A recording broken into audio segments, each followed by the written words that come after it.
Oke, selamat sore. Kita jumpa lagi dalam rangka edukasi tentang hukum. Selamat sore. Assalamualaikum warahmatullahi wabarakatuh. Salam sejahtera untuk kita semua. Di penampilan yang kedua ini, di tahun 2021, saya akan lebih meniti beratkan terhadap keadilan dan kebenaran. Jadi kita menganut hukum positif, ya. Terkadang kita ini suka salah kaprah, di mana orang berkata kebenaran, tapi di lain sisi hukum kita ya bukan menganut kebenaran, tapi menganut keadilan. Kenapa saya katakan demikian? Tentu saja fakta-fakta, kalau bicara adil, sesungguhnya adil, hakikatnya adil itu yang tahu hanyalah Tuhan. Tapi kalau bicara kebenaran, ya namanya asas legalitas. Ya. Kalau kita bicara masalah hukum positif, menurut saya, maka kita tidak terlepas dari asas legalitas. Memang selama ini kita tahu asas legalitas itu hanya ada pada KUHP.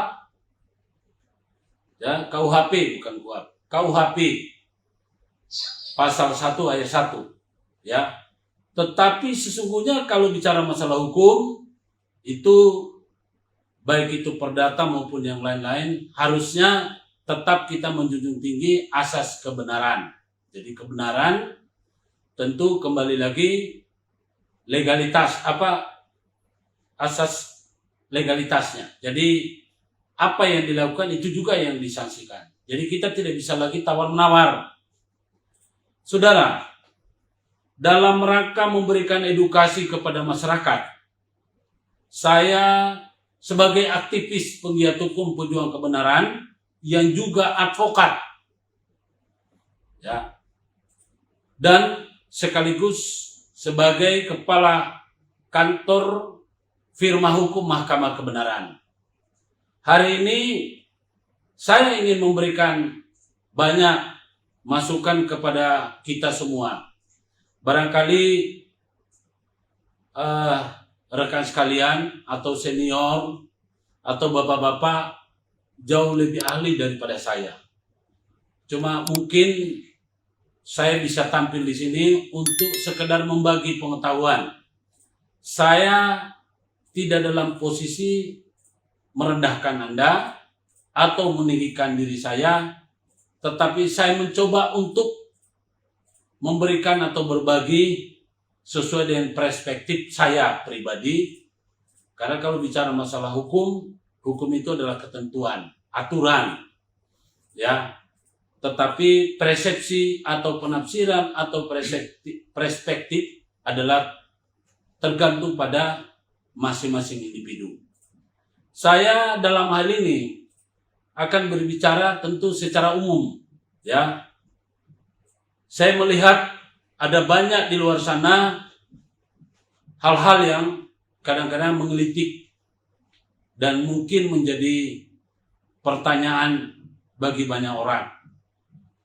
Seperti sebagai contoh, kita dikenal, maksudnya Indonesia itu dikenal sebagai negara hukum, ya, dan kita semua masyarakat Indonesia suka atau tidak, ya, sadar atau tidak, tapi dipaksa harus mengerti hukum. Karena hukum itu adalah sesuatu yang melekat pada setiap insan, ya, makhluk insan masyarakat Indonesia. Bagi mereka yang tidak memiliki kelainan jiwa, hanya orang gila saja atau orang yang kelainan jiwa itu yang tidak terkena hukum, serta balita, ya. Tetapi meskipun balita, dia sudah memiliki hak, jadi sudah merupakan penerima hak daripada warisan, kemudian dia penerima hak daripada hak perdata sebagai warga negara Indonesia. Salah satu contoh sebagai untuk pembelajaran bagi kita, ketika anak itu baru lahir, diwajibkan untuk memiliki namanya akte kenal lahir. Jadi mustahilah kalau seorang bayi itu bukan merupakan dari subjek hukum. Ya, karenanya mari kepada seluruh masyarakat Indonesia yang kebetulan punya kesempatan untuk mengikuti program ini, sadarlah kalau hukum itu penting bagi kita semua. Ya, hukum itu wajib dipelajari, kecuali yang orang gila, karena sulit. Biarpun dia punya hak, namanya orang gila ya tetap aja, ya paling dibodoh-bodohi aja, ya. Tapi namanya orang gila susah, ya. Makanya kalau ada persoalan hukum selalu ditanya, apakah Bapak sehat? Ya. Nah, kalau orang sakit jiwa atau orang gila, saya yakin agak sulit kita berbicara masalah hukum. Tetapi jangan juga dianggap orang sehat seperti orang gila. Ya, karena kebanyakan aparat penegak hukum kita menempatkan atau memposisikan masyarakat ini seakan-akan orang gila, ya, tidak perlu mengerti hukum, tidak perlu dihormati hak hukumnya. Ini keliru, ya. Saya akan bicarakan apa yang tentu saja menurut saya itu menjadi penting. Pertama-tama, saudara sekalian, negara kita ini negara hukum, tapi aneh, ya. Negara hukum, masyarakatnya tidak diajarin hukum, ya. Padahal semua ketentuan, peraturan, dan perundang-undangan itu berlaku pada setiap warga negara Indonesia. Tidak mengenal dia itu balita, bayi, dia berlaku. Sepanjang itu, dia itu tidak gila. Ya, kenapa saya bilang demikian? Faktanya, kita mulai dari akte kenal lahir. Kemudian hak memperoleh yang namanya warisan. Ya. Biarpun dia masih bayi, dia sudah berhak mendapatkan warisan, hanya masih di bawah pengampuhan dari perwaliannya. Jadi tidak ada alasan sebetulnya untuk pemerintah ini membiarkan masyarakat tidak mengerti hukum. Ya. Dan ini saya pertanyakan, wakil-wakil rakyat yang dulu di sana itu tidak pernah ada yang memperjuangkan supaya kurikulum ilmu hukum itu masuk sejak dari SMP atau SD. Sekarang ini orang yang mengerti hukum hanya mereka yang memang kuliah hukum. Ya, konyol namanya itu. Sehingga banyak sekali penegak hukum yang tidak mengerti hukum. Karena memang dia baru belajar hukum setelah kuliah. Aneh kan? Nah, jadi kepada bapak-bapak yang merasa sebagai dosen, kemudian sivitas akademika, ataupun dari guru, cobalah berpikir. Masuk akal enggak? Kalau hukum itu berlaku bagi siapa saja, tapi tidak pernah orang diajarin tentang hukum. Apa ini memang ada unsur kesengajaan? Ada pembiaran, memang ada keinginan supaya masyarakat itu tidak perlu mengerti hukum sehingga bisa dibodoh-bodohi. Nah, sorry kalau misalnya memang tidak benar, saya minta maaf. Tapi sebagai pribadi saya boleh dong berpikir seperti itu. Kemudian yang aneh, ya yang aneh kedua, pasal, jadi kita berikan contoh, ya. Saya disitulah saya bicara bahwa ada perbedaan antara keadilan dan kebenaran.